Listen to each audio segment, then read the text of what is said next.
Assalamualaikum, selamat siang. Ketemu lagi dengan saya pada mata kuliah Manajemen Konstruksi yang merupakan lanjutan dari minggu sebelumnya. Tapi sebelum materi ini dimulai, silahkan teman-teman untuk download dan absen di form simakat yang telah tersedia.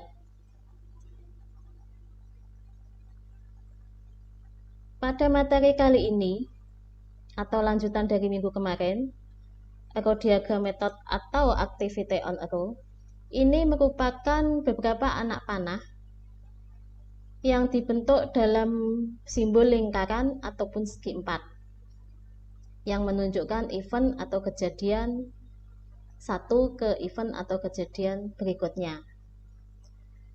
Simbol lingkaran atau segi empat ini terbagi menjadi 3 bagian. Yang pertama ini menunjukkan nomor urut kejadian ataupun kegiatan. Kemudian bagian yang kedua ini menunjukkan EET-nya atau kejadian paling awal ataupun kejadian paling pagi.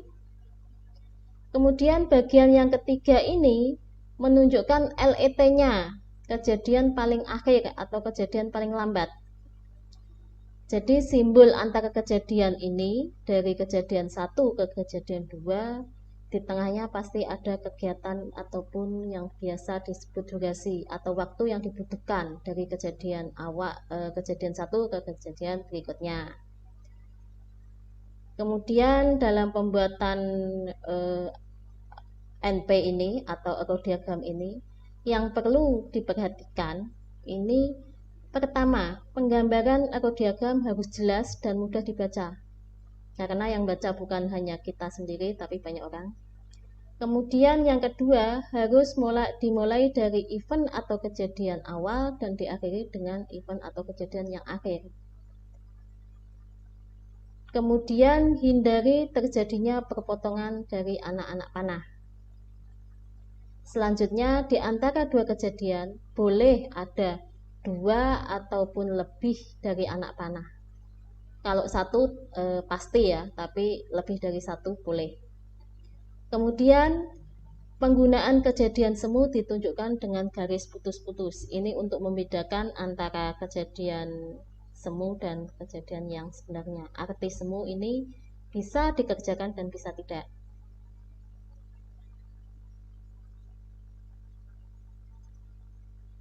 Nah, pada arrow diagram ini dikenal juga istilah TF, total float, FF, free float, dan independent float atau IF.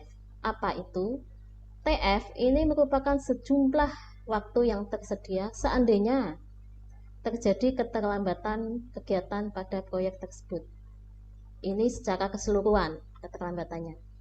Akan berbeda dengan FF, sejumlah waktu yang tersedia seandainya terjadi keterlambatan, tapi keterlambatan tersebut hanya di item kegiatan tersebut, sehingga mempengaruhi hanya di kegiatan berikutnya, skupnya lebih kecil. Kemudian independent float ini jangka waktu yang dibutuhkan dari kejadian awal sampai kejadian akhir secara bersangkutan. Dari istilah TF, FF, dan IF ini dirumuskan pada slide berikut. Silakan teman-teman dipahami, dipelajari. Ini merupakan rumus TF, FF, dan independent float. Nah, untuk menjelaskan lebih jelas lagi dari arrow diagram ini, maka lihatlah contoh soal ini. Ini merupakan contoh soal yang masih dibilang simpel ya. Di soal tersebut minta direncanakan NP atau arrow diagram dari suatu kegiatan proyek konstruksi. Di sini ada 4 kolom, yang satu menunjukkan nomor urut, yang satu menunjukkan kegiatan yang ada, yaitu kegiatan A sampai H, dan yang kolom ketiga ini kegiatan tergantung pada, maksudnya gini, tergantung pada ini dari kegiatan, jenis kegiatan ini, ada yang berpengaruh nggak di sini, ada yang memengaruhi nggak kegiatan ini, dan ditentukan dengan durasi waktu yang ada. Nah, Dari tabel ini akan menunjukkan atau akan memperjelas skema atau diagram yang akan terjadi atau akan hasil dari ini. Ini diagramnya. Diagram ini mengikuti dari tabel tadi. Di tabel tadi kegiatan A, B, C, dia tidak mengikuti atau diikuti kegiatan sebelum dan sesudahnya. Jadi dia berdiri sendiri. Makanya di tabel ini kegiatan A, B, C itu sejajar ya. Karena dia nggak ada yang ngikuti, tapi dia diikuti. Di contoh soal tadi, kegiatan D ini tergantung pada A. Jika A sudah jalan, maka berikutnya adalah D. Maka D ini belakang A. Di soal tadi juga, kegiatan B ini yang mengikuti adalah E dan F. Kegiatan C yang mengikuti adalah G. Nah, pada diagram ini cara perhitungannya dikenal dengan dua perhitungan. Ada yang pertama, perhitungan ke depan dan perhitungan ke belakang, atau perhitungan maju dan perhitungan mundur. Jadi kalau misalnya ini ditulis disebut perhitungan ke depan, berarti satunya lagi ke belakang. Tapi kalau ininya disebut perhitungan maju, maka lawannya ada perhitungan mundur. Perhitungan maju dan perhitungan mundur untuk EET dan LET ini jika perhitungan maju itu jika ada cabang diambil nilai yang paling besar. Kebalikannya, jika perhitungan mundur, jika ada cabang diambil nilai yang paling kecil. Sebagai contoh, ini di kegiatan A, durasi waktu pada soal tersebut adalah 11. Maka di kegiatan nomor urut 1 ini 0 ditambah 11 hasilnya 11. Ini EET-nya. Tanda kuning merupakan hasil dari EET. Yang di bawahnya adalah LET. Maka dicari dulu EET-nya semua, baru LET-nya. Kemudian dari kegiatan A yang EET-nya 11 menuju ke kegiatan D dengan durasi 5, maka 11 ditambah 5 itu 16. Karena diperhatikan juga di sini ada cabang, ada yang cabangnya adalah E. Maka 16 ini disimpan dulu, diingat-ingat dulu atau dicatat dulu, silahkan. Kita hitung yang dari arah B. Kegiatan B dengan durasi 12, maka EET-nya 12. Menuju ke kegiatan E dengan durasinya 8, hasilnya 20. Yang dari D hasilnya 16, yang dari E hasilnya 20. Karena ini perhitungan maju, maka diambil nilai yang paling besar, jadi 20. Kemudian menuju ke kegiatan H dengan durasi waktu 11, 20 ditambah 11, 31. Sementara ini ada cabang juga dari F dan G. Dari F, kegiatan B 12, kegiatan F durasi waktu 28, 12 tambah 28, 40. Satunya lagi kegiatan G, 15 dengan durasi waktu 14, 15 tambah 14, 29. Terbesarnya adalah 40. Diambil 40. 40, EET-nya 40, silahkan dihitung ke perhitungan mundurnya.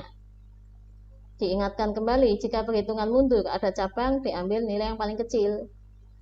Dari 40 menuju ke kegiatan C ini dikurangi 14, 26. Karena nggak ada cabang, langsung aja ditulis 26.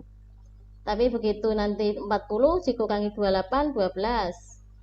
40 dikurangi 11, 29. 29 dikurangi kegiatan E, 8. Harusnya 21. Tapi di sini kan ada cabang. Yang 140 dikurangi 12 adalah 40 dikurangi 28 adalah 12. Jadi diambil nilai yang paling kecil adalah 12. 12 dikurangi kegiatan B 12 hasilnya 0. Nah, atas EET bawah LET. Jika EET dan LET hasilnya sama seperti 12 kegiatan B dan menuju kegiatan F adalah 40-40, ini disebut kegiatan kritis. Adapun lintasannya namanya lintasan kritis. Ini kegiatan yang perlu lebih banyak diperhatikan lagi. Ini namanya lintasan kritis dan kegiatannya kegiatan kritis. Kemudian dari diagram tersebut silakan dihitung ke EET-nya. Tadi kan kegiatannya ada 8 karena ada cabang-cabang menjadi 5 dengan jenis kegiatan yang sama. Maka EET durasi dan EET-nya ini bisa dihitung, dan jika EET ada cabang diambil nilai yang paling besar. Ini di kolom keterangan ini karena ada cabang 3, cabang 2, nilai diambil yang paling besar. Dan ini kebalikan dari LET. Ini LET-nya. LET jika ada cabang kegiatan F, E, G, ini ada cabang, ambil nilai perhitungan yang paling kecil. Ini ada cabang paling kecil. Ini untuk mencari perhitungan EET dan LET. Kemudian setelah contoh ini adalah latihan soal. Silakan dikerjakan, mungkin ini soalnya lebih jenis kegiatannya lebih banyak.